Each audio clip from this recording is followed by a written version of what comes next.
You're listening to Uncle Josh's True Scary Stories.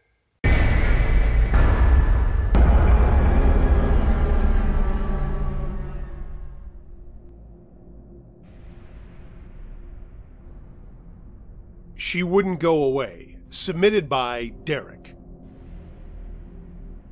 So this started when I was in high school, but spanned over the following 7 years. I was a band geek in high school. I played football and baseball too, but I was really into trumpet and jazz. Still am, have my own band too. There was this girl, I'll call her Jamie for this so as to not call her out on what happened. She was cute, but more of a band geek than me. I mean, she was really smart, but that's all she did was play her flute and study. Not that there's anything wrong with that, but I think we all know there's more to life than just two things. I first noticed her looking at me during band practice one day. My second trumpet and I had a duo for one tune, and my band instructor wanted us to stand up during our performance, so we did that in practice too. Each time we did the solos, I would look down and see Jamie staring up at me. Totally normal, I mean, other people watched us too. But right away, this felt weird. It got to be that she looked at me so often that I finally mentioned it to my girlfriend at the time. I'll call her Chrissy. Chrissy also played the flute, but was a few chairs down from Jamie. Chris laughed at me first, but then one day she gave me a note between classes and it said, "She is looking at you a lot in band." One day, Chris came to my baseball game and so did Jamie.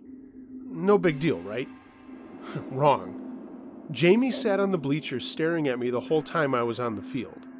I played first base, so she was right there watching me, and any play I made, she would scream and cheer, and finally my girlfriend went over to her and told her that I was taken and to ease up a bit.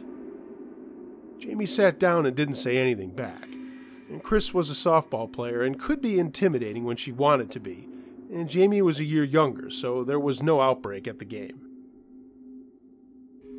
The staring kept up, and I started getting notes in my locker on a regular basis.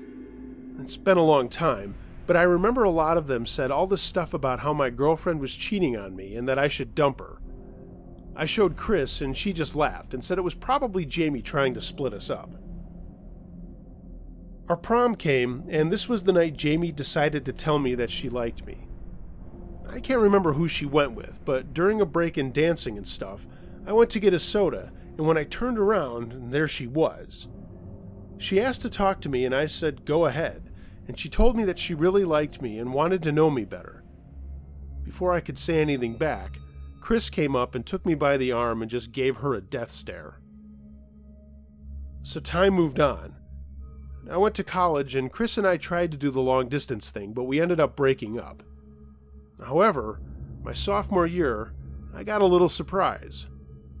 I wasn't majoring in music, but I still did play a ton and stored some of my gear in a friend's space in the music hall. Jamie, apparently, was majoring in music, and that's when I bumped into her. She went to the same college as me. It was awkward, but I tried to be nice and chatted with her for a bit, and then went on my way. And here's where things started to go off the rails. That Friday, I was at a house party, and Jamie showed up. She was with her friends, but halfway through the night, she came over to me and hung out, which was fine. But she started trying to get me to leave with her, and it got annoying. No matter where I went at that party, Jamie would find me. And finally, I told my friends I was going to head back to our dorm. I went to the bathroom and then crawled out the window and practically ran back to campus. I went to my room and then decided to take a shower, and when I got back to my room, it was pitch black as I had turned the lights off when I went down the hall. When I opened the door, a light from the hallway came in, but it was still dark when I closed the door. I got a beer out of my roommate's mini fridge and went to my desk to turn on my light. When I did, what did I see? Jamie laying on my bed in just her bra and panties. She was smiling at me, and now don't get me wrong, I like sex and chicks like there's no tomorrow. But this chick was just weird. I asked her what she was doing and how she got in, and then remembered I probably forgot to lock the door when I went for my shower. She just smiled and said, "I'm yours. Do what you want." I threw her a sweatshirt and told her that this wasn't a good idea, and she put it aside and pulled me to her. I'm just kidding. Can I sleep here, though? Honestly, some guy followed me home from the party, and I ducked into your dorm because it was closer than mine. Yeah, knowing it was a bad idea, I still let it happen. I figured I'd let her live out her little weird dream and then she'd go away. I sat in a chair despite her saying I could share my bed with her. In the morning when I woke up, she was gone. Then the phone calls started, constantly ringing for an hour at a time, usually in the middle of the night.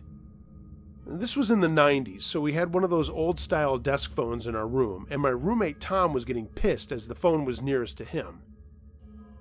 Nobody was ever on the line. The phone would ring, Tom or I would answer it, and they'd hang up. Again, it was annoying, and it had to be Jamie. I started dating a girl, let's call her Kat. And every time Kat would hang out or stay overnight, the phone would ring all night long to the point that I would just have to unplug it. One night we were having sex, and in the middle of it there was a crazy pounding on my door. It startled us, and I didn't answer it, but it kept up until I finally got up and ripped the door open. There was no one there, but I did hear a stairwell door closing down the hall. This happened a lot when Kat and I were messing around. Another night, I woke up to Jamie standing in our room at like 2:30 in the morning, standing over my bed. I yelled. Tom woke up and she ran out of the room. I rarely locked our door, but Tom made me do it after that. He didn't want anyone just showing up anymore. I started getting weird letters again, and it had to be from Jamie. Some were bad poetry, and others were pictures of what I assumed was her naked from the neck or waist down. One time, she sent me a pair of her panties and a note to suck on them to taste how much she wanted me. That was it. I went to my RA, who was super cool about everything, and said he would take care of it, and he did. Jamie was barred from coming into my dorm at any time, and our RD spoke to her RD about her too. Things went quiet. I decided to transfer to another school after that year and moved to New Mexico. My mom had moved out there, and it seemed like a smart move for me, too. I grew up in Philly, and that's where I was in school before this, and just FYI.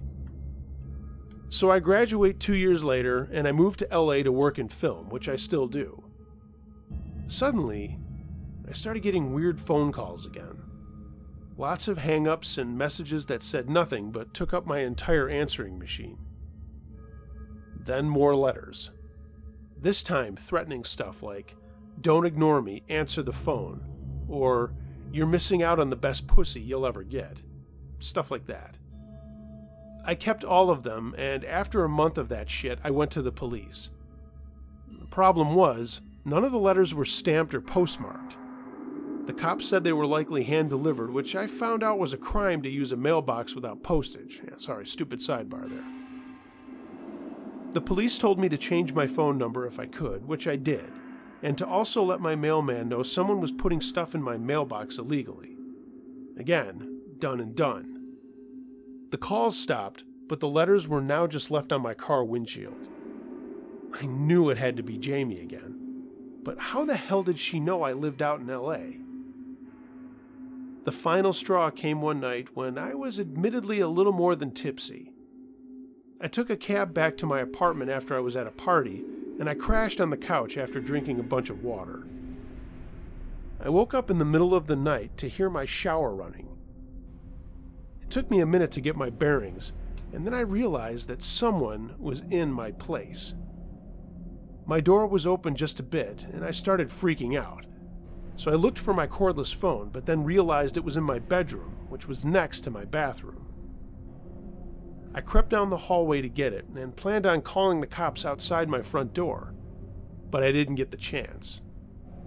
As soon as I got the phone and turned to head back to my living room, the bathroom door opened. There was Jamie, naked and soaking wet from the shower. I had to notice she was also holding a knife from my kitchen set. She smiled at me, but I didn't stick around for anything else to happen. I ran out of my apartment and called 911. Jamie followed me saying to hang up and that she was just there to make me happy and that she'd kill herself if I didn't stop and talk to her. Like I said, I called the cops, and as luck would have it, there was a cruiser in my neighborhood and they came right over. Long story short, I waited outside. They found Jamie in my place, wearing my clothes when they got there, and she told them that I had invited her in and that I had been in love with her since high school. She told them that she was okay to be there, to which I said no fucking way, and then told them my whole story. They took her away, and that's the last I ever saw or heard from her. All I knew is that she moved back to Philly and she lives with her mother. A mutual friend said that she finally got the help that she needed. But how she knew I moved to New Mexico and then LA is still a mystery to me, and how she found out where I lived is even stranger still. I guess now that I look back on it, I don't want to know.